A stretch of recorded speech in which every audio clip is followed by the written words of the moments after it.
Hi, and welcome back to the shop. A little messy, a little hot, but exciting. I haven't seen this whole wall in, it's been years. It's been years. But today we are insulating, and I'm not looking forward to it. So thank you for being here. I really appreciate it. Let's get going.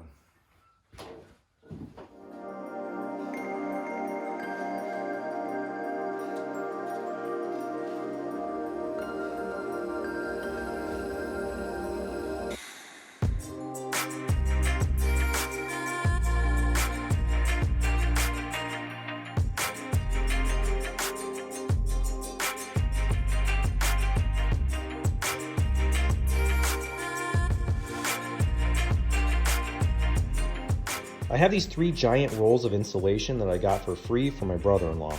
Unfortunately for me, they're meant for 2x6 framing, and my walls here are built with 2x4s. And I don't want to compress and squeeze this insulation because it can lose its R value and effectiveness. It really just needs to stay fluffed and gently pressed in between the studs. So that means I'm custom cutting each section to fit into the wall cavities and peeling back some of the insulation in order to reduce the thickness for each section that I install. It is very, very time consuming, and all that handling of this extremely itchy, dusty material really took its toll on me. But hey, when you're a cheapskate and an opportunity for free materials presents itself, you gotta make sacrifices in order to save that money. Nevertheless, your deepest sympathy and get well soon cards will be greatly appreciated. Oh, we're getting itchy.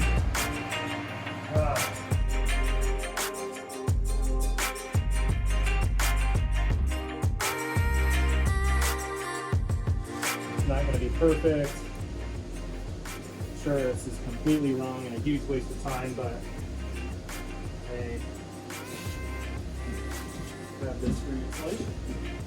Can't beat free. You just can't. Well, I mean, just considering how long this is taking, you could probably be free.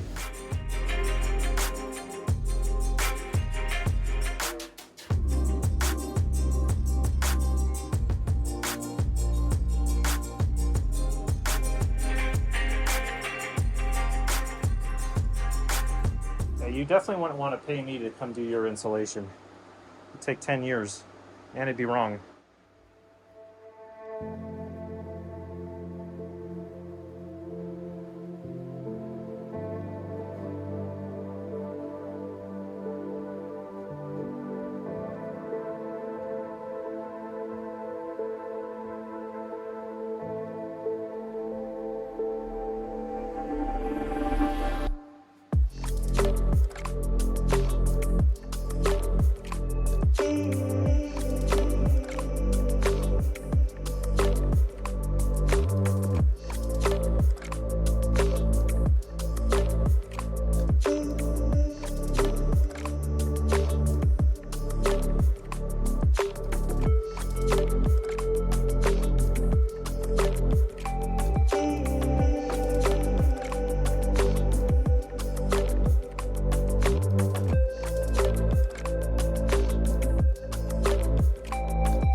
So I have a great announcement. I found someone who's going to finish insulating this shop and do it for free.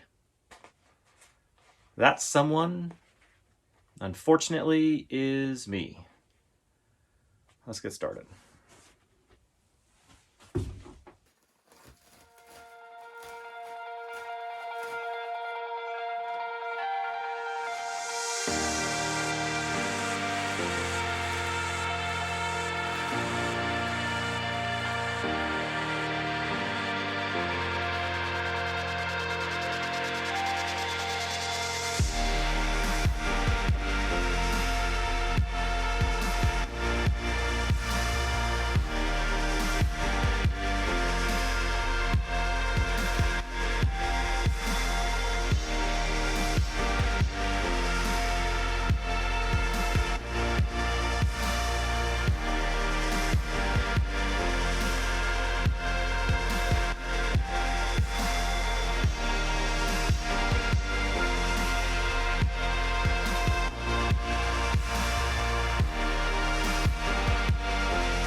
You know what one of the worst parts about insulation is?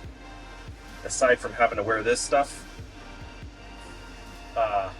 when it gets into your socks and itches your ankles and your wrists. That's one of the worst parts. I should have worn longer socks.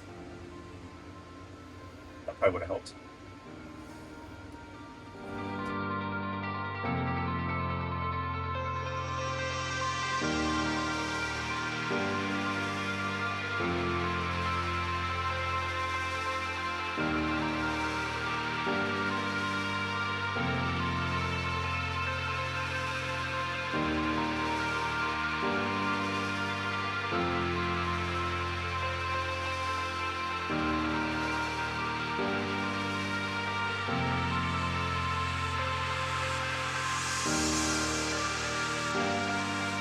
So I am putting up a vapor barrier inside the shop here. The goal there is to keep any moisture that starts to formulate. Man, look at me using big words. Formulate. That's probably not even really a word. So apparently, upon further research, it is a word. I just used it incorrectly. But listen, I'm just a doctor, okay? I'm not a vocabulist. It's to help prevent any moisture that starts to collect inside the shop, formulate inside the shop. Oh, did it again. From making its way through the wall and into the insulation where it's trying to reach the outside where it's hot and can evaporate. I think that's how that works, not 100% sure, but all the research I've done, for every one person that says you need a vapor barrier, there's another person that says I've been in the business for 30 years and no, you do not need a vapor barrier. It's been very complicated trying to figure it out for myself, but I'm doing it. To me, it makes sense and I'm going to go with it. So if it's wrong, I'm sure you'll let me know, but yeah, we're doing a vapor barrier now.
So I'm gonna go ahead and end it here. I have quite a bit more to seal up, but I'm out of seam tape, so I've got to finish the top. God, it's hot in here. I got to finish the top. I've got to do around windows. I've got to do doors, outlets, a little bit more to do. And then I can call it officially done. It is a little bit cooler in here, but gosh, it's still hot. And that's because the ceiling's not done. And so we're gonna go ahead and focus on the ceiling next. I've already ordered spray foam is what I've decided on. It's here, it's ready to go. So that'll be next. That'll be the next episode. Thank you so much for being here. I really appreciate it. If you're enjoying this content, please consider subscribing. Hit the notification bell. That way you're alerted every time I upload a new episode. And until I catch you on the next one, please take care. Stay safe. Goodbye.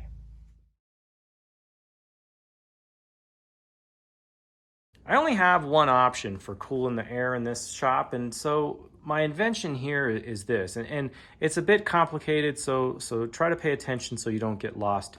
It's a 3-piece creation, and that consists of just your standard window unit here. This is a Frigidaire model. Then a box fan here along with chain. And basically, the way that it works is the air from outside comes into the window unit. It cools it within, pushes it into the shop. What the box fan does is it takes that cool air and it forcefully pushes it further out into the shop, and just maximizing what the window unit intends to do, but really just fails. The magic though also with the chain is that I have the ability to shift this thing around to really direct the cool air where I need it to go. Does it work? No, it doesn't. But the thing is, that's not what's important. The idea was there and it didn't work, and yet I left it up because it was such a great idea. Now the patent is pending on this, and so I hate to be that guy, but if I find out that anyone has copied this without my permission, my attorney will be pursuing legal course against you. So just a warning, friendly warning, please be careful. You'll notice here I've got gaps that I never plugged up, and that really is by design. I like to have the ability to be one with nature. Also, I'm a bit of a procrastinator. I like the distraction. And so the gaps allow for flies and yellow jackets and miller moths to make their way inside the shed and just hang out with me. In fact, if you look close, there's a couple of miller moths in there right now. They're just sleeping right now, but this is their home. Looks like there's a Dremel tool in there too. So just an added benefit to an incredible design. Also, one of the neat things about those miller moths, they like to leave their markings all over the window. This looks like it's dirty, but I assure you it's not. I actually just cleaned it about a year ago. So they just like to say hello and leave their little markings. And one of the reasons why we're insulating this shop.